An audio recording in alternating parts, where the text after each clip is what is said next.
Alright guys, welcome back to Beamer's Uncle Raj. From the last video, what grinds my gears,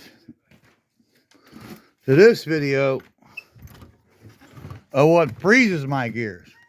We got dumped on, we got snow, we got ice, we got rain, freezing rain.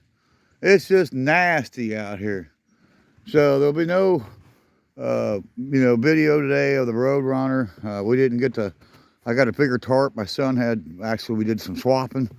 I swapped him them two 12 by 24 tarps for a big monstrous tarp that'll just cover the whole pole barn.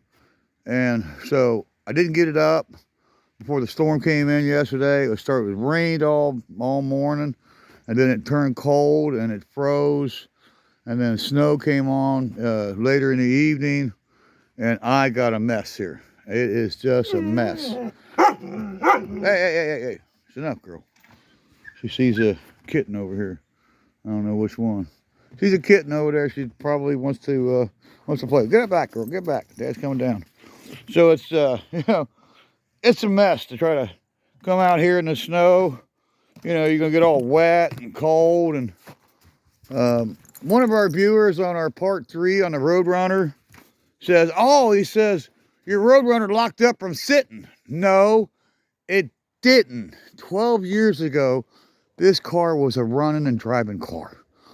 The Roadrunner was running, guys, okay? Now listen, okay? Listen, okay? So the engine was running. It was started to run like crap. So I loosened the distributor on the hold down, and I turned the distributor, and I advanced it a little bit.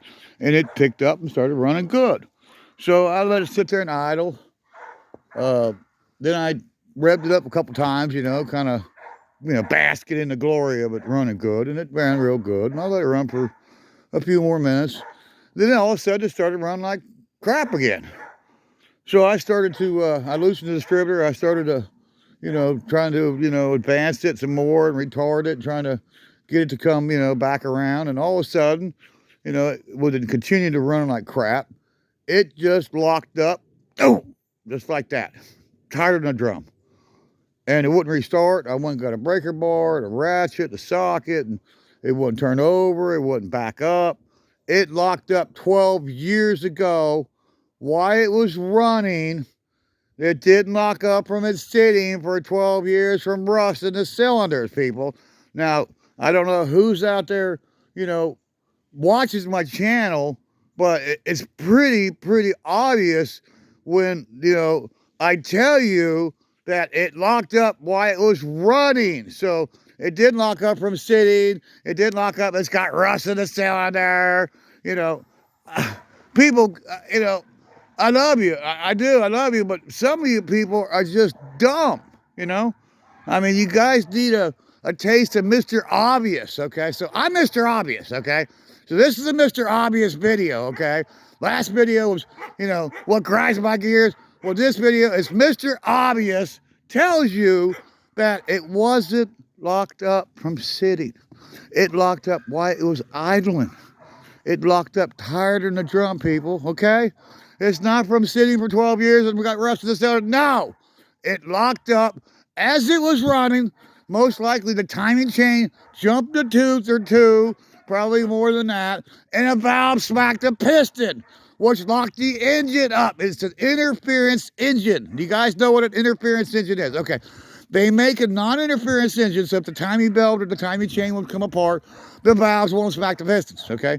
But this engine is an interference engine, meaning that if the timing chain would let go, okay, would come off. They put a nylon gear from the factory, most manufacturers, so it would come apart at 60,000 miles. You have to bring it back to the dealership, and they can charge an arm and leg and fix it. That's just the way they are. They put inferior parts on it, and that grinds my gears too. Instead of putting a steel gear in it, and it lasts for 100,000 or better miles, no, they don't. They put this cheap ass shit, kind of like, Michael Tire does, buy the cheap shit, throw it in there so that the customer will be out driving, it'll quit on them, they'll probably get run over by a semi, get killed, and who cares? They got their money. The ones that survive, they'll bring it back, and wow, they'll have a $500-$600 repair bill, you know. More than that now for a timing chain. I'm sure at a dealership, I wouldn't even want to think about taking it to a dealership. I do my own work. I do have Scott Wilson. If there's something I can't figure out, he's a master mechanic, electrical wizard. I mean, just a exquisite guy. So I got a guy backing me up. If I can't figure it out, I got Scott Wilson. That's Wilson's Automotive, Wilson's Auto and Truck in Bethel, Ohio. Check him out. 734-513 area code, 734-4900. Ask for Pops. Tell him Beamer and Son Garage sent you. And tell him you want Scott to work on your stuff. And if you mention my channel, you'll get 10% off of labor, not parts, off of labor. If you don't mention the channel, you get no discount, okay? So if people know me, you know, make sure you tell them, you know, people that live out here in, you know, Claremont and Brown County, Ohio, you know, make sure you mention my channel so you get that discount. So, now let's get this clear, okay? Mr. Obvious here, okay? It locked up from it idling and running, and the timing chain most likely jumped a few teeth. The valve smacked the piston, most likely it's exhaust valve. Smacked the piston, locked the engine up, okay? That's what happened to the Roadrunner. It's not from sitting. It's not from, oh, maybe it's rusted the cylinder. No, it's not. God, you people, I swear. Get a clue. I know there's people out there that's got mechanical ability, got some knowledge, but please, please, please, before you open your mouth and insert your foot, you know, Mr. Obvious is going to point it out to you. This is an interference engine. It's the same as a small block Chevrolet. It's an interference engine. A 440, a 383, it's an interference engine, okay? So, that being said, okay, we cleared that up. I hope, you know, the people that's made the comments about it understand, you know, my frustrations, you know. I'm tired of going back over the same, but I'll do it. I'll do it. I'll bring out Mr. Obvious and we'll go over it, okay? So, all right, I'm done the rant. I'm done the raving. Okay, so let's get back to the matter at hand. The matter at hand here is we got snow and ice. The eastern seaboard got dumped on. I'm not the only one, so, you know, I got to deal with it today. It's really, really terrible out here. And so there you go, you know. We'll get back to some more videos when the weather clears up. And until then, it's Beamer and Son Garage forever. And the rest of you, well, okay. Jamie Phillips, Access Auto Parts. We love Jamie. He gives me shout outs on every one of his videos. The rest of you guys don't. I'm not giving you shout outs no more. I'm done. I'm done with you guys. I'm not going to mention them, and they know who they are. I keep giving you shout outs, and you don't give me one back. I'm done with you, okay? That's it, you know? I got what was it? It was a call out from Lunar Outlaw. Lunar Outlaw, you couldn't beat me on your best day.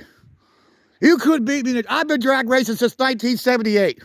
I'll drag you in a dirt bike. I'll drag you in a car. I'll drag you in a motorcycle. We'll run. I'll beat you anytime, any day. So, in your face, Lunar Outlaw, you couldn't beat me on your best day. Okay? I got a reputation like Don Garlis on the street. I've been street racing since 1978. You couldn't beat me on your best day, my worst day. No way, no how. Take your little Toyota Supra, your little Japanese junk, and shove it. That's it, guys. See you on the next one. Bye-bye.